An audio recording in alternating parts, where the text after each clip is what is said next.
Vous avez déjà remarqué comment le climat échappe à tout contrôle, n'est-ce pas?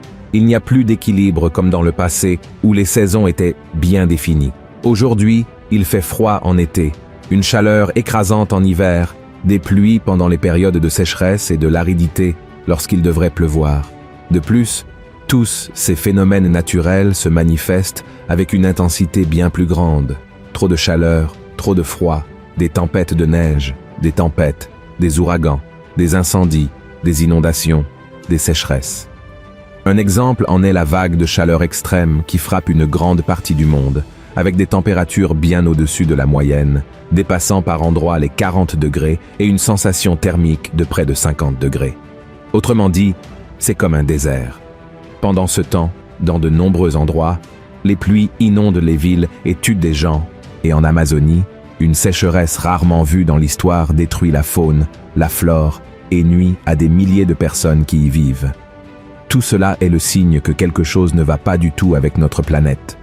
Bien sûr, il y a l'action humaine à travers l'émission de gaz à effet de serre, la déforestation, la pollution, la consommation excessive, entre autres facteurs.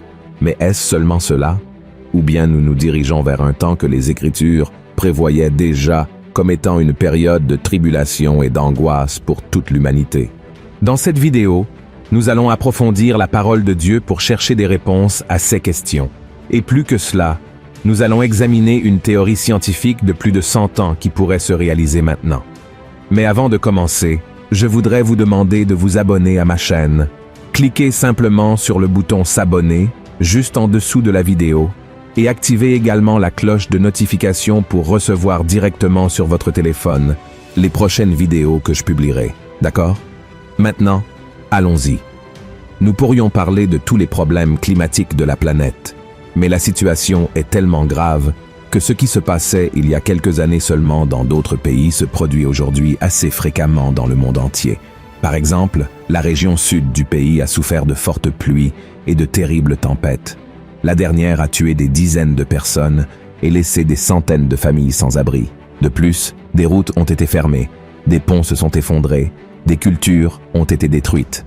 Un scénario de chaos et de destruction causé par un cyclone extratropical qui s'est formé à partir de la collision de grandes masses d'air chaud et froid. Mais ce n'est pas un phénomène isolé. Il est lié à la vague de chaleur qui frappe une grande partie du monde, avec des températures dépassant les 40 degrés dans certaines régions.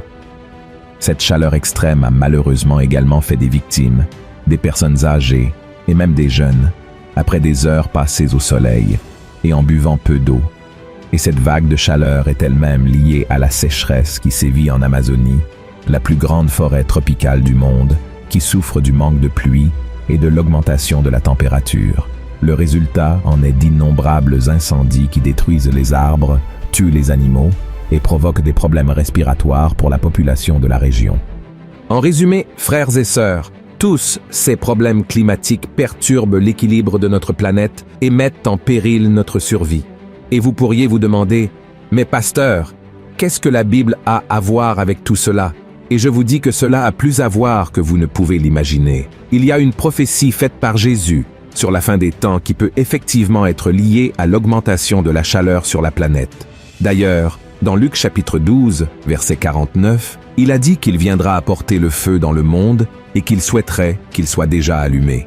Cette déclaration de Jésus fait partie d'un discours sur le jugement et la division qui sera faite entre les sauvés et les non-sauvés à la fin des temps. Cependant, bien que certains théologiens pensent que ce feu serait simplement une façon de parler, nous pouvons croire que le Christ parlait de manière littérale.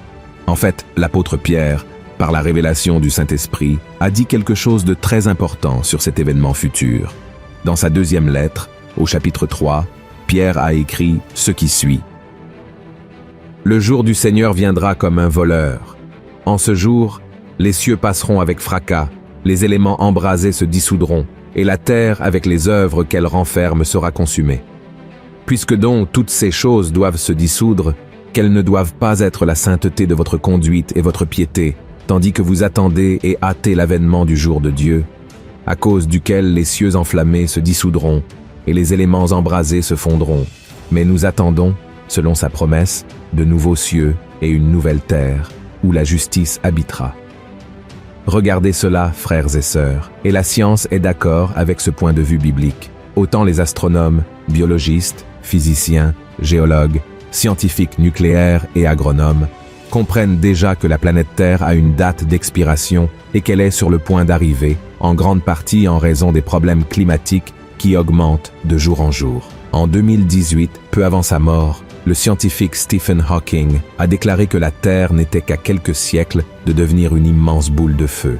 En fait, des personnalités importantes, telles que le milliardaire Elon Musk et l'ancien président des États-Unis, Barack Obama, défendent et misent sur la possibilité de coloniser la planète Mars afin que, dans le futur, la race humaine ne disparaisse pas avec la destruction de la Terre. Pour cela, ils défendent, étudient et investissent même déjà dans des projets pour la construction d'une base autosuffisante sur Mars, car cette planète est suffisamment éloignée de la Terre et offre une meilleure garantie de survie qu'une base sur la Lune qui pourrait subir l'influence de la Terre détruite.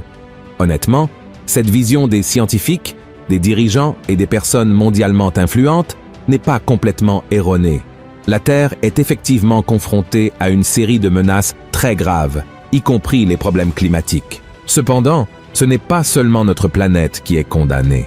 Tout l'univers sera secoué lorsque Jésus reviendra, et il n'y aura nulle part où se cacher, aussi loin que nous puissions aller. À la fin des temps, toute l'humanité aura besoin d'un nouvel endroit pour vivre, mais ce ne sera pas Mars, la Lune ou une autre planète. Ce sera le nouveau ciel et la nouvelle terre que le Seigneur Jésus a déjà préparé pour tous ceux qui croient en lui. Et maintenant, c'est le moment de parler de cette théorie scientifique de plus de 100 ans qui, apparemment, commence à se réaliser sous nos yeux. Selon les prévisions des scientifiques, le monde est sur le point d'assister à un grand événement climatique qui n'a rien à voir avec une théorie du complot, mais qui n'a reçu aucune attention des grands médias. Le scientifique russe Alexander Tchidjevski a déclaré en 1922 qu'il existe des cycles solaires qui provoquent un grand tremblement convulsif sur Terre, entraînant de terribles pluies, inondations, tornades, ouragans, tremblements de terre, aurores boréales, incendies de forêt et tempêtes magnétiques et électriques.